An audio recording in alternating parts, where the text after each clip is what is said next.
Let us pray.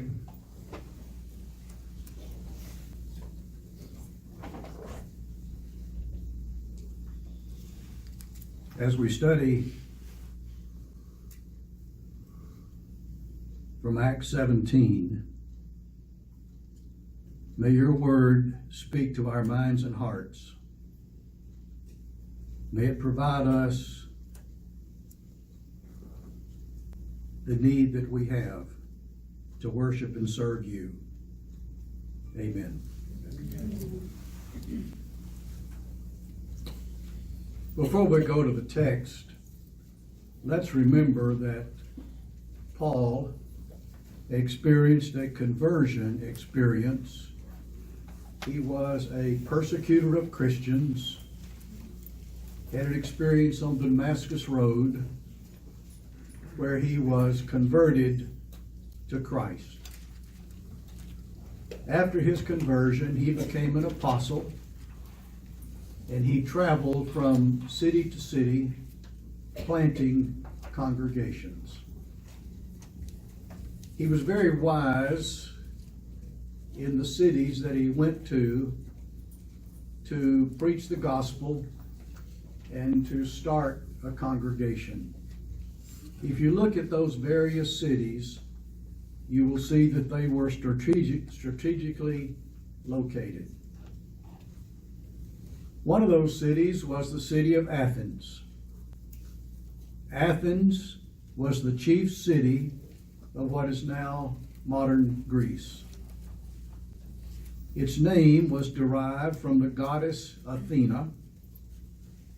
It was the location of the Parthenon. And the Parthenon was a tribute to the many gods that the Athenians worshipped.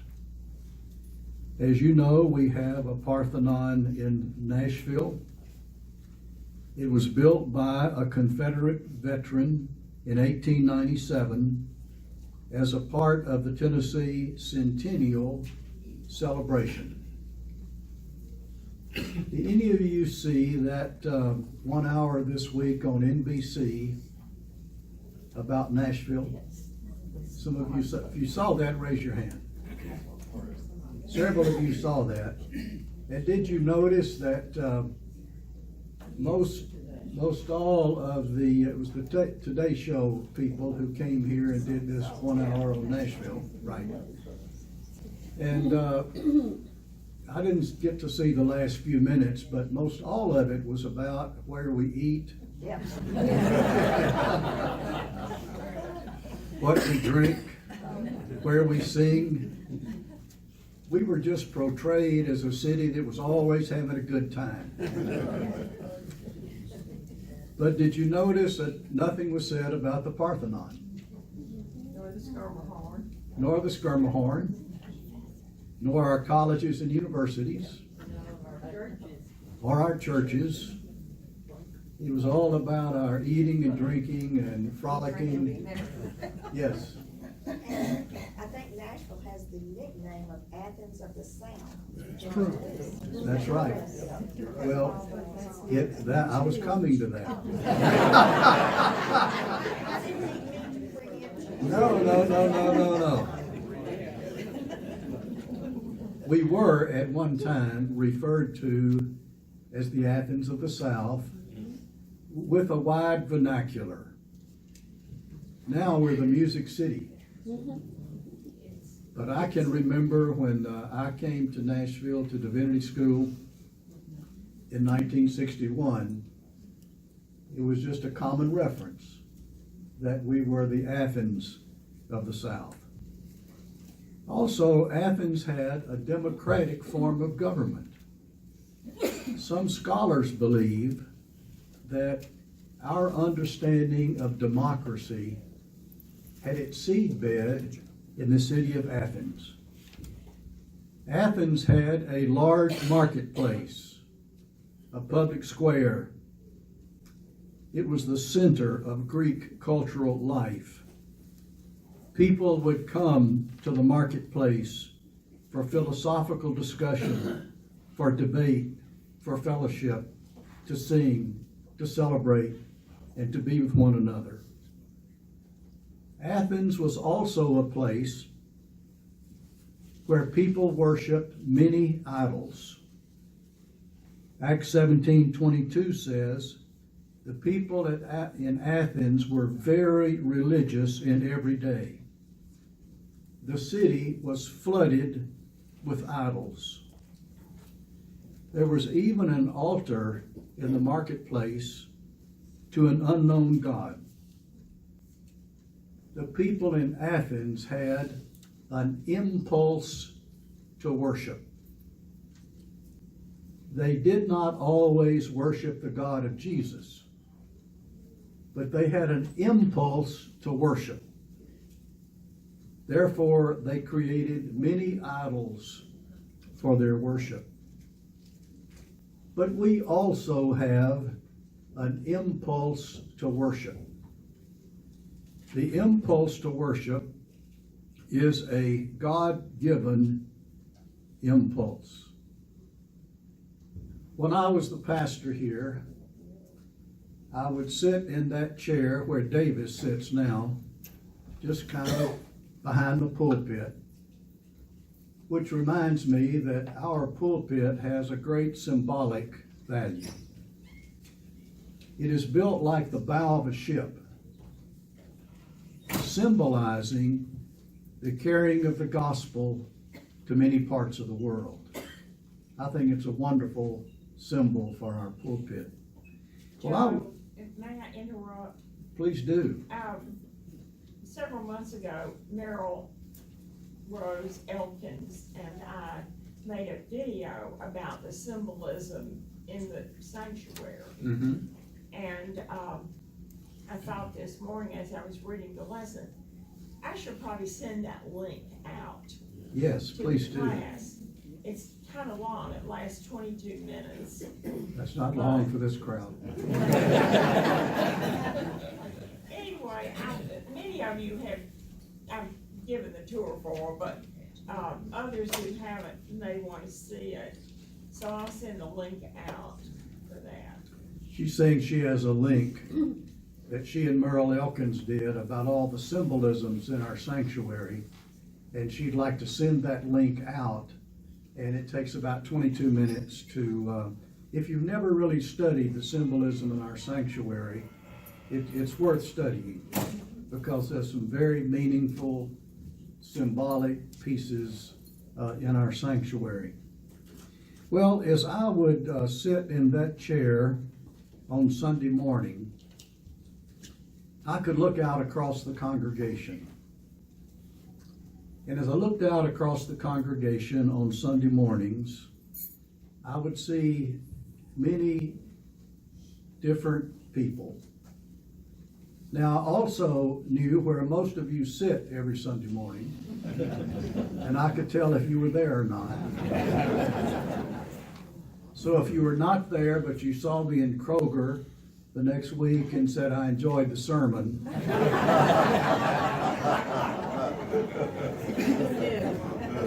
But I could sit there and I could see all the people that had come to worship. I could see the children and their parents. I could see the children coming for the children's sermon. When I came to be pastor here, it was a tradition in this church to have a children's sermon. And the children would come from all over the sanctuary and sit on the floor right in front of the chancel, and someone would give a children's sermon. And on one occasion, one of our very devout members said to me, Joe, I got a lot more out of the children's sermon this morning.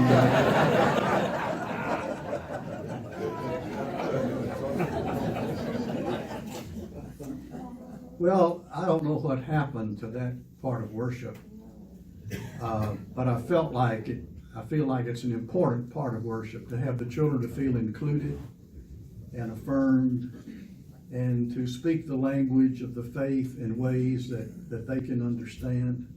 But I could see the children, I could see their parents. As I looked across the congregation, I could see professionals, students, shopkeepers, secretaries. I could see retired people who thought life would be a lot less stress. I could see some people who had experienced some bad news in their life. They just lost their job. They had just been to the physician and had gotten a bad diagnosis. The spouse had left them. I could see widows who were no longer accompanied by their husband. I could see people who had some good news in their hearts as well. There was the birth of a grandchild, a 50th anniversary, people who had experienced healing in their life, both physical healing and healing in relationships. For all of these people who sat in that sanctuary, as different as they were and as different as their experiences were, all of these people had an impulse to worship. And that's why they were there, because of an impulse to worship, to experience the presence of God that comes from the saying of a creed, the singing of a hymn, the reciting of the Lord's Prayer, and sitting beside the same person Sunday after Sunday and having fellowship in the narthex and receiving the sacraments. Now, we were not online at that time, but these people could have stayed home and picked up a copy of the sermon the next week, because Mary Ann Haney would make copies of the sermon and put it on a desk. They could have stayed home and picked up a copy of the sermon and read it. Or today, you could stay home and see it online. But it's not the same. We have an impulse, just as those Athenians did, to worship. And to let worship speak to our minds and to our hearts. The people of Athens had an impulse to worship. St. Paul said to them, "You are religious in every way." Hence all the idols around the city. The people in Athens believed that there was a God for the water, a God for the circuit of stars, a God for the luminaries of heaven, a God for the rainbow, a God for the plants and animals. They sincerely believed in many gods. And they built idols as a way of worshiping those many gods. So Paul said, you are religious in every way. And then listen to what Paul said to them as he preached to them. While Paul was waiting for them in Athens, he was deeply distressed to see that the city was full of idols. Then Paul stood in front of the Agorius and said, "Athenians, I see how extremely religious you are in every way. For as I went through the city and looked carefully at the objects of your worship, I found among them an altar with the inscription, 'To an unknown God.' What therefore you worship as unknown, this I proclaim to you. The God who made the world and everything in it, he who is Lord of heaven and earth, does not live in shrines made with human hands. Nor is he served by human hands, as though he needed anything, since he himself gives to all mortals life and breath and all things. Though indeed he is not far from each one of us, for in him we live and move and have our being, even as some of our own poets have said, for we too are his offspring. Since we are God's offspring, we ought not to think that the deity is like gold or silver or stone, an image formed by the art and imagination of mortals. When they heard of the resurrection of the dead, some scoffed, and others said, "We will hear you again about this." At that point, Paul left them, but some of them joined him and became believers, including Dionysius and a woman named Damaris and others with them. Simply put, Paul was saying to them, there are not many gods. There's one God. And it's the God of Jesus, who is the one God. Everybody worships something. Some people worship that which we make with our own hands. Some people worship success. Some people worship heritage. Some people worship family. Everybody worships something. But St. Paul called the Athenians, and us to worship the God of Jesus. Some believed and some scoffed. Dionysius belonged to a small, aristocratic, powerful governmental group. He believed and followed. Damaris, a woman of Athens, believed and followed, which meant that women could also believe and follow.